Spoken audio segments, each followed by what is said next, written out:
Hello दोस्तों, आप सभी का मेरे यूट्यूब चैनल जागृति एजुकेशन में बहुत बहुत स्वागत है।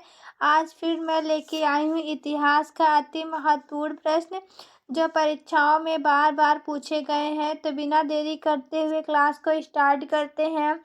लेकिन इसके पहले यदि आप लोगों ने मेरे यूट्यूब चैनल को सब्सक्राइब नहीं किया है तो प्लीज़ हमारे यूट्यूब चैनल को सब्सक्राइब कर लें, जिससे कि आने वाले वीडियो का नोटिफिकेशन आप लोगों तक मिलता रहे। और जिन लोगों ने अभी तक मेरे पिछली क्लास को नहीं देखा है तो वो जाके देख लें। तो बिना देरी करते हुए क्लास को स्टार्ट करते हैं। तो पहला प्रश्न है, वैदिक काल में निष्क शब्द का प्रयोग एक आभूषण के लिए होता था। वैदिक काल में निष्क शब्द का प्रयोग एक आभूषण के लिए होता था, किंतु परिवर्ती काल में उसका प्रयोग इस अर्थ में हुआ है। पहला है शस्त्र, दूसरा है कृषि औजार और तीसरा है लिपि और चौथा है सिक्के। तो इसका आंसर क्या हो जाएगा दोस्तों? तो इसका आंसर हो जाएगा सिक्का। ठीक है दोस्तों, फिर अगला प्रश्न देखते हैं। आज का अगला प्रश्न क्या है? आज का अगला प्रश्न है, निम्नलिखित में से कौन सी वह ब्रह्मदायिनी थी? निम्नलिखित में से वह कौन सी ब्रह्मदायिनी थी जिसने कुछ वेद मंत्रों की रचना की थी? पहला है लोपामुद्रा और दूसरा है गार्गी और तीसरा है लीलावती और चौथा है सावित्री। तो इसका आंसर क्या हो जाएगा दोस्तों? तो इसका आंसर हो जाएगा लोपामुद्रा। ठीक है दोस्तों, फिर अगला प्रश्न देखते हैं। आज का अगला प्रश्न क्या है? आज का अगला प्रश्न है, आरंभिक वैदिक साहित्य में सर्वाधिक वर्णित नदी है। पहला है सिंधु और दूसरा है सतुद्री और तीसरा है सरस्वती और चौथा है गंगा। तो आरंभिक वैदिक साहित्य में सर्वाधिक वर्णित नदी कौन है दोस्तों? तो ये है सिंधु। ठीक है दोस्तों, फिर अगला प्रश्न देखते हैं। हमारा अगला प्रश्न क्या है? तो हमारा अगला प्रश्न है, किस वेद में सभा और समिति को प्रजापति की दो पुत्रियां कहा गया है?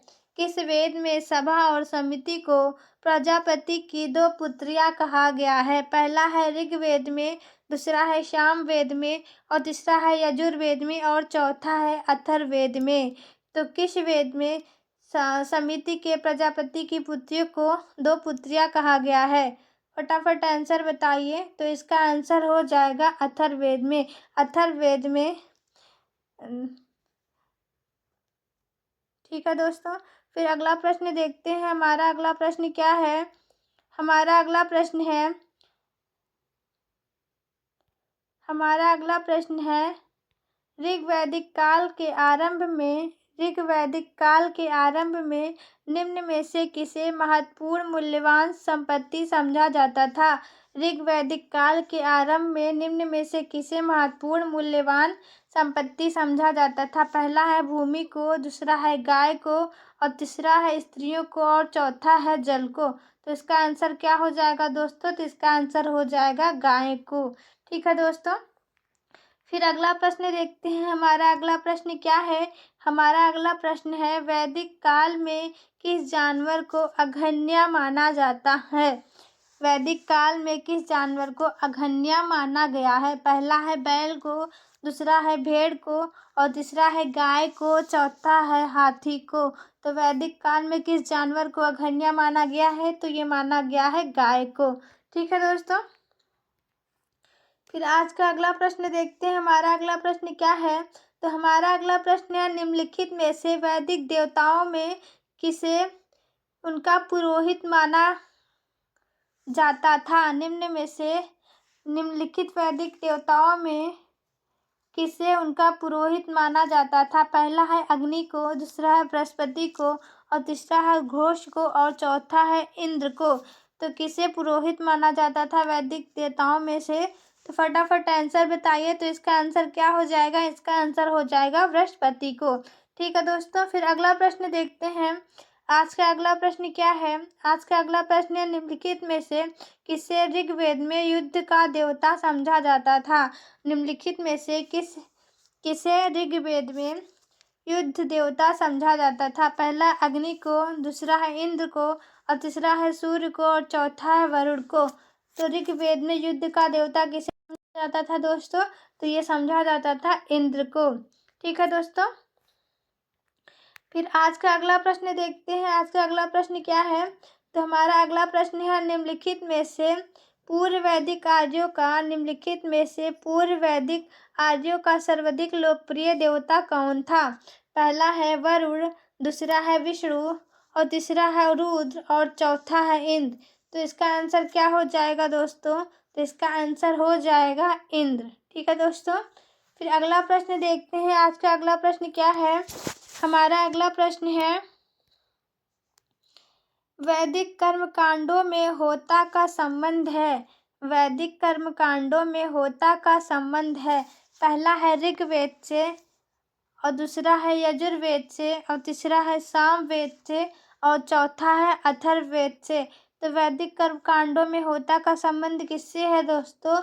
तो ये है ऋग्वेद से। ठीक है दोस्तों।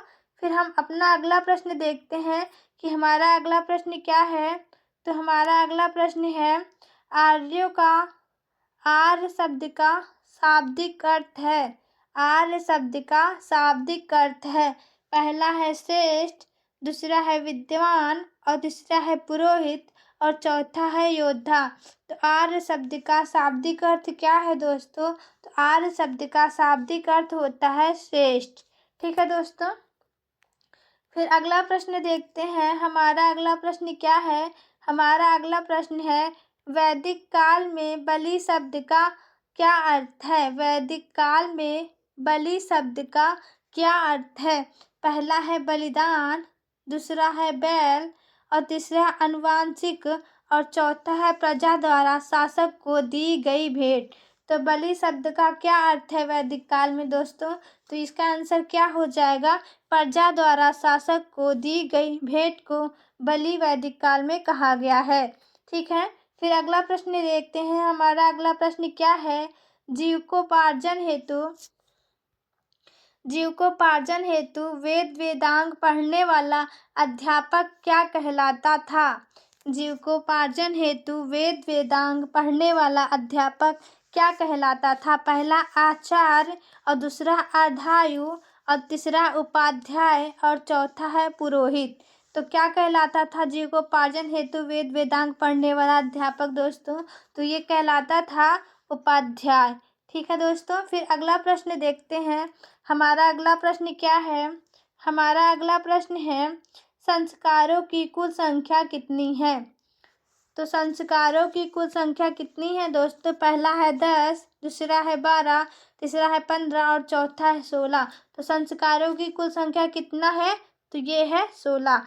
तो कितने संस्कार होते हैं दोस्तों? तो 16 संस्कार होते हैं। ठीक है। फिर अगला प्रश्न देखते हैं। हमारा अगला प्रश्न क्या है? हमारा अगला प्रश्न है, एकलव्य किस गुरु का स्वघोषित शिष्य था? एकलव्य किस गुरु का स्वघोषित शिष्य था? पहला है भीष्म का, दूसरा है परशुराम का, और तीसरा है बलराम का, और चौथा है द्रोणाचार्य का। तो अब एकलव्य किस गुरु का स्वघोषित शिष्य था दोस्तों? तो ये था द्रोणाचार्य का। ठीक है दोस्तों। फिर अगला प्रश्न देखते हैं। हमारा अगला प्रश्न क्या है? हमारा अगला प्रश्न है, प्राचीन भारतीय समाज के प्रसंग में निम्नलिखित शब्दों में से कौन सा शब्द शेष 3 के वर्ग का नहीं है? प्राचीन भारतीय समाज के प्रसंग में निम्नलिखित शब्दों में से कौन सा शब्द शेष 3 के वर्गों का नहीं है? पहला है कुल, और दूसरा है वंश, और तीसरा है कोश, और चौथा है गोत्र। तो इसका आंसर क्या हो जाएगा दोस्तों? तो इसका आंसर हो जाएगा कोश। ठीक है दोस्तों। फिर अगला प्रश्न देखते हैं। हमारा अगला प्रश्न क्या है? हमारा अगला प्रश्न है, निम्नलिखित में से कौन सी ग्रंथ चतुष्ट वेदोत्तर काल में प्रचलित हुई है? निम्नलिखित में से कौन सी प्रथा चतुष्ट वेदोत्तर काल में प्रचलित हुई है? पहला है धर्म, अर्थ, काम, मोक्ष, और दूसरा है ब्राह्मण, क्षत्रिय, वैश्य, शूद्र, और तीसरा है ब्रह्मचर्य गृहस्थ आश्रम और वानप्रस्थ आश्रम संन्यास आश्रम, और चौथा है इंद्र, सूर्य, रुद्र और मारुत। तो इसका आंसर क्या हो जाएगा दोस्तों? तो इसका आंसर हो जाएगा ब्रह्मचर्य गृहस्थ आश्रम और वानप्रस्थ संन्यास। ठीक है दोस्तों। फिर अगला प्रश्न देखते हैं। हमारा अगला प्रश्न क्या है? हमारा अगला प्रश्न है, निम्नलिखित में से किसने ऋग्वेद में वर्णित 10 राजा युद्ध में भाग नहीं लिया था? निम्नलिखित में से किसने ऋग्वेद में वर्णित 10 राज युद्ध में भाग नहीं लिया था? पहला है त्रिशु ने, और दूसरा है पक्थ ने, और तीसरा है विषाणिन ने, और चौथा है गंधारी ने। तो इसका आंसर क्या हो जाएगा दोस्तों? किसने 10 राज युद्ध में भाग नहीं लिया था ऋग्वेद में वर्णित? तो ये हो जाएगा दोस्तों गंधारी ने। ठीक है दोस्तों। फिर अगला प्रश्न देखते हैं। हमारा अगला प्रश्न क्या है? हमारा अगला प्रश्न है, कोसेय शब्द का प्रयोग किया गया है। कोसेय शब्द का प्रयोग किया गया है। पहला है कपास के लिए, दूसरा है सन के लिए, और तीसरा है रेशम के लिए, और चौथा है ऊन के लिए। तो कोसेय शब्द का प्रयोग किसके लिए किया गया है दोस्तों? तो ये किया गया है रेशम के लिए। ठीक है दोस्तों। फिर अगला प्रश्न देखते हैं। हमारा अगला प्रश्न क्या है? तो हमारा अगला प्रश्न है, क्लासिकीय संस्कृत में आर्य शब्द का अर्थ है। क्लासिकीय संस्कृत में आर्य शब्द का अर्थ है। पहला है ईश्वर में विश्वासी, और दूसरा है एक वंशानुगत जाति, और तीसरा है किसी विशेष धर्म में विश्वास रखने वाला, और चौथा है एक उत्तम व्यक्ति। तो क्लासिकीय संस्कृत में आर्य शब्द का क्या अर्थ है दोस्तों? तो ये अर्थ है एक उत्तम व्यक्ति। ठीक है। फिर अगला प्रश्न देखते हैं। हमारा अगला प्रश्न क्या है? तो हमारा अगला प्रश्न है, निम्नलिखित में से किस ग्रंथ में यज्ञ वेदियों के लिए माप निर्धारित है? निम्नलिखित में से किस ग्रंथ में यज्ञ वेदियों के लिए माप निर्धारित है? पहला है शुल्ब सूत्र, और दूसरा है गृह सूत्र, और तीसरा है धर्म सूत्र, और चौथा है कल्प सूत्र। तो इसका आंसर क्या हो जाएगा दोस्तों? तो इसका आंसर हो जाएगा शुल्ब सूत्र। ठीक है। फिर अगला प्रश्न देखते हैं। हमारा अगला प्रश्न क्या है? हमारा अगला प्रश्न है, वैदिक काल में अस्पृश्यता का आधार था। वैदिक काल में अस्पृश्यता का आधार क्या था? पहला अशुद्धता, और दूसरा है व्यवसाय, और तीसरा है गरीबी, और चौथा है उपयुक्त में से कोई नहीं। तो वैदिक काल में अस्पृश्यता का आधार क्या था दोस्तों? तो ये व्यवसाय था। ठीक है। फिर अगला प्रश्न देखते हैं। हमारा अगला प्रश्न क्या है? हमारा अगला प्रश्न है, वैदिक देवता इंद्र के विषय में निम्नलिखित कथनों पर विचार कीजिए तथा नीचे दिए गए कूट से सही उत्तर चुनिए। पहला है, झंझावात के देवता थे। इंद्र जो थे वो झंझावात के देवता थे। दूसरा है, पापियों को दंड देते थे। तीसरा है, नैतिक व्यवस्था के संरक्षक थे, और चौथा है, वर्षा के देवता थे। तो इसमें सही बताना है कि सही क्या है। क्या इंद्र झंझावात के देवता थे? क्या वह पापियों को दंड देते थे? क्या वो नैतिक व्यवस्था के संरक्षक थे? क्या वो वर्षा के देवता थे? तो इसका आंसर क्या हो जाएगा दोस्तों? फटाफट आंसर बताइए। तो क्या हो जाएगा? वह झंझावात के देवता थे, ये तो सही है। और दूसरा, ये नैतिक व्यवस्था के संरक्षक थे, ये तो गलत है। वो पापियों को दंड देते थे, ये भी गलत है। वो वर्षा के देवता थे। तो इसका आंसर हो जाएगा 1 और 4। तो इसका मतलब हो जाएगा कि डी सही है। फिर अगला प्रश्न देखते हैं। हमारा अगला प्रश्न क्या है? हमारा अगला प्रश्न है, निम्नलिखित में से कौन सा ब्राह्मण ग्रंथ ऋग्वेद से संबंधित है? निम्नलिखित में से कौन सा ब्राह्मण ग्रंथ ऋग्वेद से संबंधित है? पहला ऐत्रेय ब्राह्मण, दूसरा है गौड़ ब्राह्मण और तीसरा है शतपथ ब्राह्मण और चौथा है तैत्तिरीय ब्राह्मण। तो निम्नलिखित में से कौन सा ब्राह्मण ग्रंथ ऋग्वेद से संबंधित है दोस्तों? फटाफट आंसर बताइए। तो इसका आंसर हो जाएगा ऐत्रेय ब्राह्मण। ठीक है, फिर अगला प्रश्न देखते हैं। हमारा अगला प्रश्न क्या है? हमारा अगला प्रश्न है, ऋग्वैदिक जनसभा जो न्यायिक कार्यों से संबंधित थी, ऋग्वैदिक जनसभा जो न्यायिक कार्यों से संबंधित थी, वह थी सभा या फिर समिति या तो फिर विधाता या फिर उपयुक्त में से सभी। तो इसका आंसर क्या हो जाएगा दोस्तों? इसका आंसर हो जाएगा सभा। फिर अगला प्रश्न देखते हैं। हमारा अगला प्रश्न क्या है?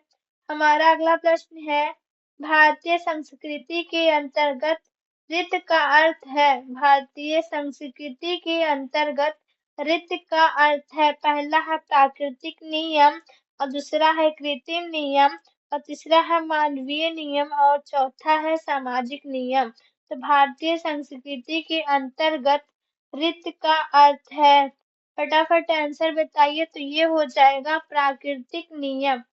ठीक है दोस्तों, फिर आज का लास्ट प्रश्न देखते हैं कि हमारा लास्ट प्रश्न क्या है। प्राचीन काल में आर्यों के जीविकोपार्जन का मुख्य साधन था। प्राचीन काल में आर्यों के जीविकोपार्जन का मुख्य साधन था। पहला है कृषि, दूसरा है शिकार और तीसरा है शिल्पकर्म और चौथा है व्यापार। तो प्राचीन काल में आर्यों का जीविकोपार्जन का मुख्य साधन क्या था? तो ये था कृषि। ठीक है दोस्तों, तो आज के लिए बस इतना ही। आप लोगों को यह क्लास कैसा लगा प्लीज कमेंट करके जरूर बताइए और चैनल को सब्सक्राइब कीजिए। मिलते हैं अगली वीडियो में। धन्यवाद।